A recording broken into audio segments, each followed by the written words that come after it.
Hi everybody, and welcome back to my channel. I've received a number of questions on my furniture projects about the different wood species that I use. So I want to do a short video on this. This is not a video on what you should use. This is just to show you the options, show you what I use, and tell you some of the things that I found about the different wood species. So please take this as just an informational video. I'm not telling you what to use. There's so many videos out there where people say you have to do this and you have to do that. But some of the things you want to consider when you're thinking about this is obviously price, your level of expertise, the type of machinery that you have, and how you're going to use this project. Be it a bowl, be it a little chest of drawers, be it anything that you want, but you want to take that into consideration. So as I go through these wood species, you're going to want to think about obviously the color of the wood, how you're going to finish it, and how hard it is, and finally the grain structure, whether you like open grain, whether you like closed grain. I'm mostly going to talk about hardwoods because I tend to use those, and that's not to say that a really beautiful piece of pine isn't something that you should consider. So the first thing is maple. Maple is very available in where I am in the Northeast and the Southeast. There's hard maple and there's soft maple.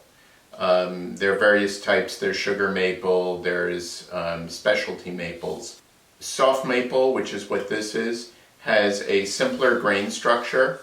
It is very minor grain that you can see, so it's very subtle. Hard maple has some tinges of grays and greens sometimes. If you're going to paint maple, and it paints beautifully, again, soft maple paints a little better. But if you do a seal coat and then a latex finish or an aniline dye and then some kind of seal coat, both of them will paint very well. It's got tight closed grain, very easy to machine. Obviously the sharper your tools, the better. I'm going to post in the description, and I think up here, a link to preparing your tools when you start a big project. But maple is a great choice to start. It is relatively inexpensive in my area, so nowhere near the price of cherry, walnut, mahogany, and certainly not any of the exotics. So a great wood to use. I love working with it. Relatively inexpensive, tight grain, finishes really, really well, whether you're doing an oil finish or I use a General Finishes urethane finish, not poly, so it's much less plasticky. So great wood to start with. This is curly maple, and you'll see these kind of striations here. In woodworking we call this chatoyance, so it's kind of the vibrating that you see in the light as it hits it. Only a very small percentage of maples have curly maple, have tiger maple, or bird's eye maple. Very, very expensive. So I tend to use these for specialty things like a set of drawer fronts or a single set of doors. And then I will use conventional soft maple for the rest of the body, the top, and drawers. But you want this if you want something to really shine. Here are some client projects where I used maple. The first is a simple maple chest on small legs with a subtle soft maple grain structure. The next is a jewelry case in bird's eye maple where I use that in the drawer fronts and the doors. The body of the carcass is all maple. The final one is curly maple in two side tables on the tops, which features the chatoyance of curly maple, and that's similar to what you see in tiger maple as well. The next wood that I have here, and I just did a big project, so I'll show you a sample of that, is white oak. It is very, very hard. It has an open grain. This just has a coat of my oil finish and a coat of paste wax just to make the grain pop a little better. It will sand very smooth, but again, in being very hard, you really need very sharp tools. It does have a tendency to chip out if you're using a router bit that's not super sharp, and certainly if you're putting it through a table saw and your blades have pitch or are just not sharp. But I love working with white oak. Again, I've been using it more and more. I'm not a huge fan of red oak. I don't keep samples of that. Certainly if you have it available, and it is more prevalent than white oak, so you might find it at a local smaller lumber yard. Certainly a great wood to work with. I just like the kind of subtlety of white oak. Kind of a creamy color, straight grain. White oak will come in plain sawn, which is what this is. It's the most reasonably priced of white oak. There's rift sawn, which is even smoother and straighter. You pay a big premium. And there's quarter sawn, and I'll show you an example of that, which has what are called ray flakes. Here are two projects that I built for clients in white oak. The first is a 7-foot tall white oak dresser armoire that is finished with my 3-part finish. And the second project is a set of 2 side tables that I built for a client, also using my 3-part finish. And these both show the subtleties of white oak and the beautiful grain structure. The next wood is cherry. I love working in cherry. It's probably the first hardwood that I started using. Beautiful grain pattern, easy to work with. The one word of warning is if you want to stain it, which I don't, but if you do want it to stain it, it can be very blotchy. So a seal coat of either very thinned oil or a seal coat of shellac will make the stain go in a lot less blotchy. The rare times that I have a client that really wants this to pop, I will do a coat of oil finish, and then I'll put a tiny bit of an oil-based cherry stain in my next coats, so it acts like a bit of a glaze. The beautiful thing about cherry is that as it gets exposure to UV, to sunlight, it will get a beautiful, warm, even reddish tone to it. It doesn't take long. One of the things, I had a recent client where I built a dining room table, and as it is getting that UV exposure, you need to make sure when you leave it that you take things like tablecloths and glasses off, because it will make a mark where that bit of wood is not getting any exposure. But beautiful wood, a bit more expensive, very easy to find in the Northeast, Southeast, Midwest. Here are 2 client projects that I built in cherry. The first is a chest of drawers with sliding doors at the bottom that features my 2-part finish. The next is a cherry trestle dining room table that is built in cherry with the same finish. These both show the beautiful reddish tones that cherry gets when it's exposed to sunlight. So the next wood species I want to cover is walnut.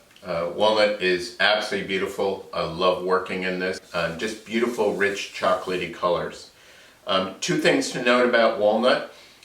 With exposure to UV and sunlight, and it does fade a little bit, strangely enough. A lot of what people think is walnut has been stained, like very old pieces that look really dark. There is also sapwood. It can be absolutely beautiful when used well. Some people don't like it. It has a kind of cream color to it. Sapwood is the edge of the tree, so towards the end where the cambium is. Cherry also has sapwood, which can be used very beautifully too. Walnut's very, very pricey. It exists on the East Coast, very prevalent. On the West Coast, there are even more varieties of it. But on the East Coast here, where I am in Northwest Connecticut, it is more than double the cost of maple, and a bit more than cherry. It works very well, so you obviously want sharp tools, but it's not as hard as white oak, for example. And it machines smooth, sands super smooth. It is technically open grain. People used to use grain fillers. I don't see that anymore, and I certainly don't fill the grain. But just a beautiful wood to work with. Here are two client projects built in Walnut.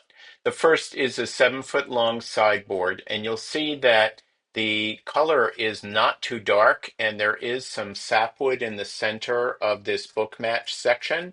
The second is a single side table that also features a little bit of sapwood and is a little darker because it hasn't been in direct sunlight as much. This is mahogany, and there are many, many types of mahogany depending on where you are and where it has come from. This is a variety called sapele, which is what most of the lumber yards in my area of Northwest Connecticut, Massachusetts carry. It is not native to this area. There are also things like African mahogany, Honduras mahogany, ribbon mahogany. So especially if you're trying to match something, or if you're working for a client and they have mahogany in their home, find out what species they have and try to get something close to it.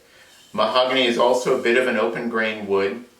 This also has 2 coats of my oil-based finish, coat of paste wax just to show you. It has that beautiful reddish tone. It machines really, really well. Obviously, again, sharp tools. But it is not excessively tough on that. Beautiful wood, machines well, and just lots of different varieties. So especially if you're buying a number of boards, make sure that they all look fairly the same. Here is a client project that I constructed in sapele mahogany. This is an 8-foot long library table photographed in my studio, but housed in a museum in Connecticut. A wood that I think is underused, and it is available here in the Northeast, the Southeast, and even in the Midwest, is hickory. Hickory is beautiful. You'll see some variations in color. You'll have subtle reds, yellows, even some slight green. Very, very hard wood. I believe this may be harder than white oak, so absolute must. Fresh table saw blades, fresh chop saw blades, fresh track saw blades if you want to have clean cuts. But I absolutely adore this, so don't overlook this. In look, this is somewhat similar to ash. I've never liked ash because it has very prominent cathedrals in ash. There's also the emerald ash borer, so in my area of Northeast Connecticut, and in much of New England, there are almost no ash trees left. That means that right now there is a lot of ash lumber to be bought, and from what I've heard, the prices come down, but at a certain point, it is going to disappear. If you see hickory, buy it. Again, because you see these subtle reds and greens and yellows, make sure when you're buying boards, especially for a tabletop, that they're all going to look good together, and you kind of somewhat match those boards. Here are 2 client projects in hickory. One is a kitchen table made in solid hickory, and the second is a 7-foot long hickory sideboard with continuous grain across the drawers and doors in the front, and waterfall grain across the left side, top, and right side. The last wood that I want to cover is poplar.